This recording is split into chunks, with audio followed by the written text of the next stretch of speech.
Hello students, let's see this question. आपको matching question दिया हुआ है और दो कॉलम्स गिवन है, column one column to. Column one में आपको एन एंड एल वैल्यू दी है रिस्पेक्टिवली, ऑब्वियस सी बात है। और कॉलम टू के अंदर ऑर्बिटल्स मेंशन्ड है, ठीक है। यानी कि आपको बताना है एन और एल वैल्यू को जज करके कि कौन सा ऑर्बिटल मैच करेगा, अगर आपको respective n and l values दी हुई है। क्लियर? अच्छा, एन क्या रिप्रेजेंट करता है?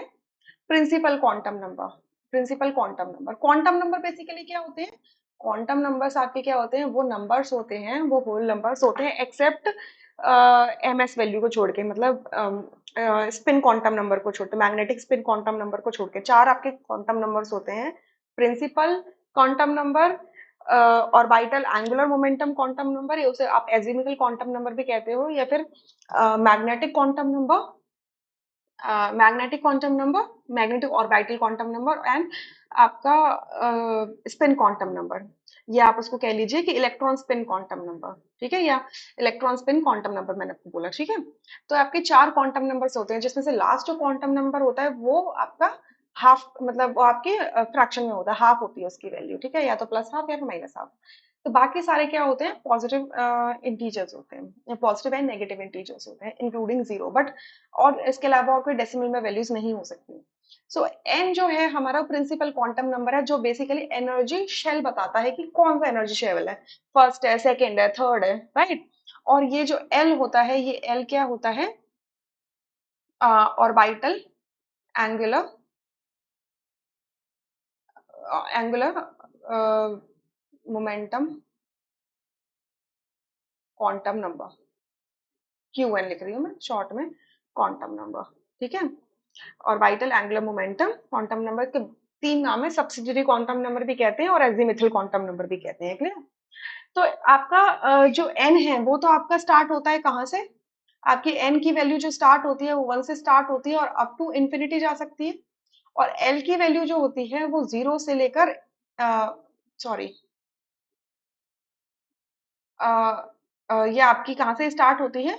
जीरो से लेकर एन माइनस एल तक होती है, एन माइनस वन तक होती है, जीरो से लेकर एन माइनस वन तक लाई करती है।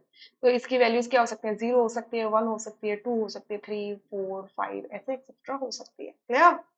अच्छा, तो जब भी एल की वैल्यू जीरो होती है तो उसके रिस्पेक्ट में, और एल रिप्रेजेंट बेसिकली क्या करता है, मैं पहले ये बता देती हूँ। एल रिप्रेजेंट करता है कि आपकी जो शेल है इसके अंदर कितनी सब शेल्स प्रेजेंट है। एक है, दो है, तीन है, चार है। जैसे कि आपका एक घर होता है, वो घर आपका क्या है? शेल है।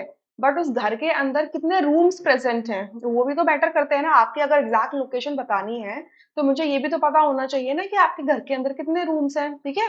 So l value basically number of subshells देती है कि भाई इतने सबशेल्स प्रेजेंट हैं, ठीक है, इतने सबशेल्स प्रेजेंट है। तो अगर एल की वैल्यू जीरो है तो ऐसा लिखते हैं उसके लिए।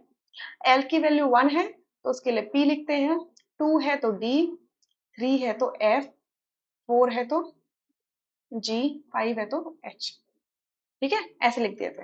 अब आपको इसका रेफरेंस चाहिए ना, तो आप जाना एनसीईआरटी 11th क्लास की NCERT part one page number 55 में चले जाना, ठीक है।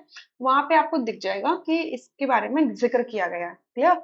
अब यहाँ से जो भी आपके रूम्स हैं, ठीक है, जो भी आपके रूम्स है, मतलब अगर मैं कह दूं कि एल की वैल्यू वन है, एल की वैल्यू वन है, मतलब आपके घर के अंदर सिर्फ एक रूम अवेलेबल है और उस रूम का नाम क्या है? पी है, ठीक है। उसको हम कहेंगे पी ऑर्बिटल, या पी सबशेल कह दो, पी सबशेल कह दो। क्लियर?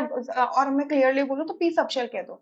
अगर एल की वैल्यू टू है, यानी कि आपके घर के अंदर दो रूम्स अवेलेबल हैं और उन दोनों ही रूम्स को हम डी नाम से जानते हैं, तो डी सबशेल है वो। क्लियर? सो अब यहां से देखो, अगर एन की वैल्यू आपकी टू है तो ऑब्वियस सी बात है कि ऑर्बिटल क्या होगा? टू, टू कैरी करेगा। और एल की वैल्यू वन है तो यहाँ इसका मतलब क्या है? वो पी है, इनकी ये क्या हो जाएगा? इससे मैच हो जाएगा। फोर जीरो यानी कि फोर एस होगा। फाइव थ्री मतलब फिफ्थ फिफ्थ ऑर्बिट होगा। और थ्री उसके अंदर सबशेल्स होंगे। थ्री सबशेल्स का मतलब क्या होगा? एफ ऑर्बिट, एफ सबशेल आ जाएगा, यानी कि इसका हो जाएगा एस। और थ्री टू का जब एन एल थ्री टू लिखा है तो थर्ड ऑर्बिट होगा और उसके अंदर टू सबशेल्स होंगे, यानी कि थ्री डी हो जाएगा। ये मैचिंग हो जाएगी। सो ए का हो जाएगा आर, ए का होगा आर, यानी कि ये पी वाले कैट कट कर दो, ठीक है।